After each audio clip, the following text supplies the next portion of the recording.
പരിശുദ്ധ റമദാൻ മാസവും ഖുർആൻ ഷരീഫും വലിയ ബന്ധം അത് രണ്ടും തമ്മിലുണ്ട്. വിശുദ്ധമായ ഖുർആനിൽ അള്ളാഹ് തന്നെ പറഞ്ഞു, ഷഹ്റു റമദാൻ അല്ലദീ ഉൻസില ഫീൽ ഖുർആൻ. ഖുർആൻ ഇറക്കപ്പെട്ട മാസമാണ് റമദാൻ. നമ്മുടെ കയ്യിൽ കാണുന്ന പരിശുദ്ധമായ ഖുർആൻ ഇത് ഈ രൂപത്തിൽ ഫാത്തിഹ മുതൽ നാസ് വരെ ഒരു ഗ്രന്ഥത്തിലായി ക്രോഡീകരിക്കപ്പെട്ടത് മുത്തുനബിയുടെ വഫാത്തിന് ശേഷമാണ്. അള്ളാഹ് റസൂലുള്ളാഹിൻ്റെ കാലത്ത് ഇത് മുഴുവനായി ഇങ്ങനെ ഒരു ഗ്രന്ഥത്തിൽ ക്രോഡീകരിക്കപ്പെട്ടിട്ടില്ല. അതിന് പ്രത്യേക കാരണങ്ങളുണ്ട്. റസൂലുള്ളാഹിയുടെ വഫാത്തിന് ശേഷമാണ് ഇങ്ങനെ ഒന്ന് നടക്കുന്നത്. ഇതിൻ്റെ പിന്നിൽ വലിയ ചരിത്രമുണ്ട്. ഒന്ന് ചുരുക്കി പറയാം. നമ്മളൊക്കെ കേട്ടിട്ടുണ്ടാവും യമാമ യുദ്ധം. യമാമ യുദ്ധം എന്ന് പറഞ്ഞാൽ ഹിജ്റയുടെ 12-ാം വർഷം, അഥവാ മുത്തുനബി വഫാത്തായി 2-ാമത്തെ കൊല്ലം, കൂടുതൽ സമയമായിട്ടില്ല, ആ സമയത്ത് നടന്ന ഒരു യുദ്ധമാണ്. യമാമ യുദ്ധം ആരുമായിട്ടാണ് നടക്കുന്നത്? മുസൈലിമ എന്ന് പറഞ്ഞ കള്ളപ്രവാചകൻ, ഞാനും നബിയാണെന്ന് വന്ന് രംഗത്ത് വന്ന ആൾ. അയാൾ അള്ളാഹ് റസൂലുള്ളാഹിൻ്റെ അടുത്ത് വന്ന ആളായിരുന്നു, മുത്തുനബിനെ വിശ്വസിച്ചിരുന്നു. പിന്നെ മുർത്തദ്ദായി എന്ന് മാത്രമല്ല, അയാൾ ഞാനും നബിയാണെന്ന് പറഞ്ഞ് രംഗത്ത് വന്നു. ഒരു വലിയ സൈന്യം തന്നെ അയാളെ കൂടി അത് വലിയൊരു ഫസാദായി മാറി. ആ മുസൈലിമയോട് സ്വഹാബത്ത് സുദ്ദീഖ് തങ്ങളുടെ ഖിലാഫത്ത് കാലഘട്ടത്തിൽ നടത്തിയ യുദ്ധമാണ് യമാമ യുദ്ധം. 40,000 സൈന്യം വരുന്നൊരു വലിയ പടയുമായിട്ടാണ് സ്വഹാബത്തിനെ നേരിടാൻ മുസൈലിമ വന്നത്. ഏതായാലും ആ യുദ്ധത്തിൽ സ്വഹാബാക്കൾ ഒരുപാട് ത്യാഗങ്ങൾ സഹിച്ചു. അവസാനം സ്വഹാബത്ത് വിജയം നേടി. മുസൈലിമ കൊല്ലപ്പെട്ടു. മുസൈലിമയെ കൊന്നത് വഹ്ഷ് എന്ന സ്വഹാബിയാണ്. വഹ്ഷ് എന്നവരെ എല്ലാവർക്കും പരിചയം ഉണ്ടാവും. ഉഹദ് യുദ്ധത്തിൽ ആരംഭ റസൂലുള്ളാഹിൻ്റെ അമ്മായ ഹംസത്ത് എന്നവരെ കൊന്ന ആളാണ്. പിന്നീട് മുസ്ലിമായി. പിന്നെ വഹ്ഷ് എന്നവർ പറയുന്നുണ്ട്, ഹംസത്ത് എന്നവരെ കൊന്ന വിഷമം അതെനിക്കൊരു സമാധാനം വന്നത് കള്ളപ്രവാചകനായി മുസൈലിമയെ യമാമയിൽ കൊല്ലാൻ കഴിഞ്ഞതിലൂടെയാണ് എന്ന്. ഏതായാലും ആ യുദ്ധം, ഈ യമാമ യുദ്ധത്തിൽ ധാരാളം സ്വഹാബാക്കൾ ഷഹീദായി. ആ ഷഹീദായ സ്വഹാബാക്കൾ 1000-ലേറെ സ്വഹാബാക്കൾ ഷഹീദായിട്ടുണ്ട്. ആ ഷഹീദായ സ്വഹാബാക്കളിൽ തന്നെ 500ഓളം പ്രത്യേകം ഖുർആനുമായി ബന്ധപ്പെട്ട, ഖുർആൻ ഹിഫ്ളുള്ള ഖുർആനുമായി ബന്ധപ്പെട്ട സ്വഹാബാക്കളായിരുന്നു. അവരിൽ തന്നെ 70 പേര് പ്രത്യേകം ഖുർആൻ നല്ല ഹിഫ്ളുള്ള, പലർക്കും ഖുർആൻ പഠിപ്പിച്ചു കൊടുക്കുന്ന ആ സ്വഹാബാക്കളായിരുന്നു.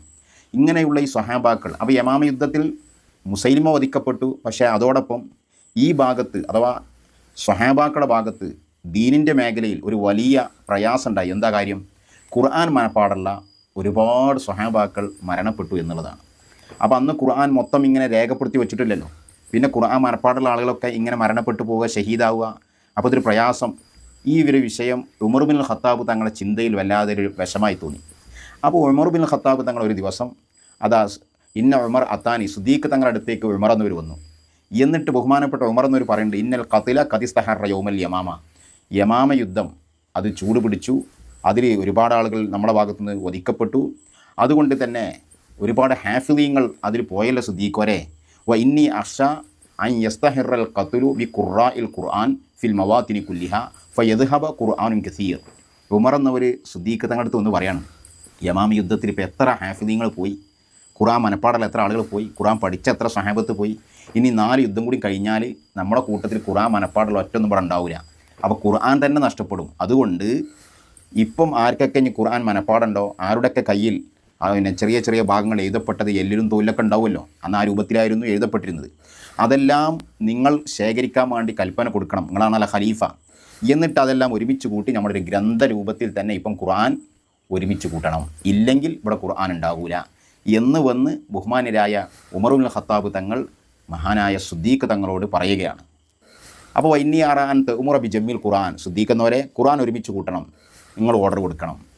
ഇത് കേട്ടപ്പോൾ സുദ്ദീഖ് തങ്ങൾക്കൊരു ബേജാറ്. ഖലീഫയാണ്, പറഞ്ഞിട്ട് കാര്യമില്ല. കൈഫ അഫ്അലു ഷൈഅൻ ലം യഫ്അലുഹു റസൂലുള്ളാഹ്. സുദ്ദീഖ് എന്നൊരു ഉമർ എന്നോട് പറയണം, ഉമറെ അള്ളാഹുവിൻ്റെ റസൂൽ ചെയ്തില്ലല്ലോ ഇങ്ങനെ പരിപാടി. ഇപ്പോൾ റസൂലുള്ളാഹിൻ്റെ കാലത്ത് ഖുർആൻ കരീം ഒരു ഗ്രന്ഥത്തിലാക്കാൻ വേണ്ടി കൽപ്പന ഒന്നും നടത്തിയിട്ടില്ലല്ലോ. റസൂലുള്ളാഹ് അങ്ങനെ നടത്താത്തതിൻ്റെ പിന്നിൽ പല കാര്യങ്ങളുണ്ട്. എന്തായാലും സുദ്ദീഖ് തങ്ങൾ അങ്ങനെ പറയണം. ഉമർ എന്നൊരു വിട്ടില്ല. ഉമർ ഒന്ന് ഫഖാല ഉമർ ഹുവ വല്ലാഹി ഖൈർ. അങ്ങനത്തെ വർത്തമാനമൊന്നും ഇപ്പോൾ നിങ്ങൾ പറയേണ്ട, അതിനൊക്കെ പല കാരണങ്ങൾ വേറെ ഉണ്ട്. ഇപ്പം നമ്മളിത് ചെയ്യണം. ഇല്ലേ 2-3 യുദ്ധം കൂടി കഴിഞ്ഞാൽ, അല്ലെങ്കിൽ യുദ്ധമൊന്നും ഇല്ലാതെ തന്നെ ഈ ഹാഫിളീങ്ങൾ മൗത്തായാൽ ഇവിടെ ഖുർആൻ ഉണ്ടാവില്ല. അതുകൊണ്ട് പെട്ടെന്ന് ഓർഡർ കൊടുക്കണം.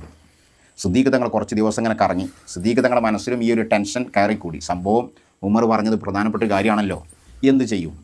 കുറച്ച് ദിവസം കഴിഞ്ഞപ്പം സുദ്ദീഖ് തങ്ങൾക്കും മനസ്സിൽ ബോധ്യം വന്നു, ഉമർ പറഞ്ഞതാ ശരി, ആ കാര്യം ചെയ്യണം. അങ്ങനെ ഫലം യസൽ ഉമർ യുറാജുൻ. ഉമർ എന്നൊരു പിന്നെ സുദ്ദീഖ് തങ്ങളെ കാണുമ്പോഴൊക്കെ ചോദിക്കും, അല്ല ഞാൻ മിഞ്ഞാന്ന് പറഞ്ഞ കാര്യം തങ്ങൾ ശ്രദ്ധിച്ചോ? നിങ്ങളത് മറക്കാൻ പാടില്ല.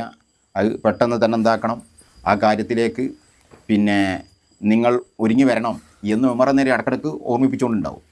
ബഹുമാനപ്പെട്ട സിദ്ദീഖ് തങ്ങൾക്കും ആ കാര്യം ഉറപ്പായി. അങ്ങനെ പിന്നെ ഉമർ ഇബ്നുൽ ഖത്താബ് തങ്ങളിപ്പോൾ സിദ്ദീഖ് രണ്ട് പ്രധാനപ്പെട്ട ആളുകളാണ്. ഇവർക്ക് രണ്ടു പേർക്കും തീരുമാനമായി ഖുർആൻ ഇങ്ങനെ ഒരുമിച്ച് കൂട്ടണം. അപ്പോൾ പിന്നെ ഉമർ ഇബ്നുൽ ഖത്താബ് തങ്ങൾ ഉടനെ തന്നെ സെയ്ദ് ബിൻ സാബിത്ത്, ആ സ്വഹാബിൻ്റെ പേര് നമ്മൾ പ്രത്യേകം ഓർക്കണം. സെയ്ദ് ബിൻ സാബിത്ത് എന്ന് പറഞ്ഞാൽ അള്ളാഹു റസൂല് വഹി വരുമ്പോൾ ഖുർആൻ എഴുതി വെക്കാൻ വേണ്ടി പിന്നെ കാര്യമായും ഏൽപ്പിച്ച സഹാബാക്കളിൽ പ്രധാനിയാണ് സെയ്ദ് ബിൻ സാബിത്ത്. സെയ്ദ് ബിൻ സാബിത്തിനോട് എന്നിട്ട് സിദ്ദീഖ് തങ്ങൾ പറഞ്ഞു, സെയ്ദ് ഒരു കാര്യം എന്നോട് പറയിക്കണം. വൈന്നക്ക റജുലുൻ ഷാബ് ആക്കിൽ ലാ നത്തഹിമുക്ക് കതുക്കുൻത തെക്തുബുൽ വാഹി. സെയ്ദ് ബിൻ സാബിത്ത് എന്നവരോട് സിദ്ദീഖ് തങ്ങൾ പറയാണ്, സെയ്ദേ അള്ളാഹു റസൂലിൻ്റെ വഹി എഴുതി വെക്കുന്ന കൂട്ടത്തിൽ പ്രധാനിയാണ് നീ. അതിനെക്കുറിച്ച് നമുക്ക് നല്ല വിശ്വാസമാണ്, നല്ല ആളാണ്, ബുദ്ധിശക്തി ഉണ്ട്, എപ്പോഴും സത്യവുമായി മുന്നോട്ട് പോകുന്ന ആളാണ്.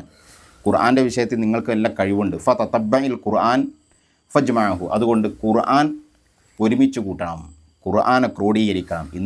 ഈ സംഭവം പറഞ്ഞപ്പോൾ സെയ്ദ് എന്നവരും പറഞ്ഞു സിദ്ദീഖ് തങ്ങളോട്, റസൂൽ ചെയ്യാത്തൊരു പണി ഞാനിപ്പോൾ എങ്ങനെ ചെയ്യുക, എങ്ങനെയാണ് ചെയ്യുക എന്നിട്ട് സെയ്ദ് അവരൊന്ന് പറയുകയാണ്. ഈ വിഷയം കേട്ടപ്പം ലൗ കല്ലഫനി നഖ്ല ജബലി മിനൽ ജിബാൽ മാ കാനബി അസ്കല അലയ്യ മിമ്മാ കല്ലഫനി മിൻ ജമ്മീൽ ഖുർആൻ. വല്ലാത്തൊരു വാക്കാണ്. സെയ്ദ് എന്നവർ പറയാണ്, ആ കാണുന്ന പർവ്വതം അത് അവിടുന്ന് ഇങ്ങോട്ട് എടുത്തിട്ട് അങ്ങോട്ടോടേക്ക് മാറ്റി വെക്കണം എന്ന് പറഞ്ഞാൽ അതെനിക്ക് എളുപ്പമാകും ഇതിനേക്കാൾ ഖുർആൻ ക്രോഡീകരിക്കുക എന്ന് പറഞ്ഞ വിഷയത്തിനേക്കാൾ. അത്രയും ഭാരം പിടിച്ചൊരു സംഭവമാണ് ഈ കാര്യം എന്നതാണ് അതിൻ്റെ അർത്ഥം. കാരണം അള്ളാഹിൻ്റെ കലാം ക്രോഡീകരിക്കുകയാണ്, അതിലില്ലാത്തതിൽ കയറാൻ പറ്റൂല, പിന്നെ ഉള്ളതൊന്നും നഷ്ടപ്പെടാൻ പറ്റൂല, പിന്നെ എവിടൊക്കെ ഏതൊക്കെ സഹാബി എവിടൊക്കെ ഉണ്ട് ഇതൊക്കെല്ലാം കൂടി തപ്പിപ്പിടിച്ചുണ്ടാക്കണ്ടേ, ഒരു തെറ്റ് ഒരു പിഴവ് വരാതെ. അപ്പോൾ ഏറ്റവും കടുപ്പം പിടിച്ച കാര്യമാണ്. അതാ സെയ്ദ് എന്നവർ പറയുന്നത്. ഒരു പർവ്വതം കണ്ട് മാറ്റി വെക്കാൻ എന്നോട് സിദ്ദീഖെന്നവർ പറയുകയാണെങ്കിൽ എനിക്കത്ര ഭാരമായി തോന്നൂല, അതിനേക്കാൾ വലുതാണ്. ഞാൻ പറഞ്ഞു റസൂൽ ചെയ്യാത്തൊരു പണിയല്ലേ സിദ്ദീഖെന്നവരെ ഉമർ എന്നവരെ, ഇതിപ്പോൾ ഞാനെങ്ങനെ ചെയ്യുക? ഉടനെ തന്നെ രണ്ടാളും പറഞ്ഞു, അതൊക്കെ വേറെ പറയാം, ഇത് ചെയ്തിരിക്കണം, ഉറപ്പാണല്ലോ, അല്ലെങ്കിൽ ഖുർആൻ ഉണ്ടാവില്ലല്ലോ.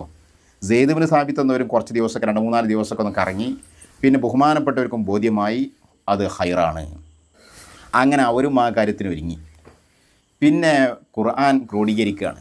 ഉടനെ തന്നെ സിദ്ദീഖ് തങ്ങൾ അവിടെ വിളംബരം നടത്തി. ആരൊക്കെ പക്കൽ ഖുർആൻ ഉണ്ടോ, ഒരായത്താണെങ്കിൽ ഒരായത്ത്, അരായത്താണെങ്കിൽ അരായത്ത്, അതെല്ലാം കൊണ്ടുവരണം. സെയ്ദ് എന്നവരെ ഏൽപ്പിക്കണം, ഉമർ എന്നവരെ ഏൽപ്പിക്കണം. അവരെ രണ്ടുപേരെയും ഞാൻ ആ കാര്യം ഏൽപ്പിച്ചിട്ടുണ്ട്. സ്വഹാബാക്കളൊക്കെ ഈ വിളംബരം കേട്ട് അവനവൻ്റെ കയ്യിലുള്ള ഖുർആനുമായി മദീന പള്ളിയിലേക്ക് വന്നു എന്നാണ്. അപ്പം അന്ന് അവരുടെ കയ്യിൽ കാണാപ്പാടുള്ള ആൾക്കാർ കാണാപ്പാടം വന്നിട്ട് ഓതി കൊടുക്കും.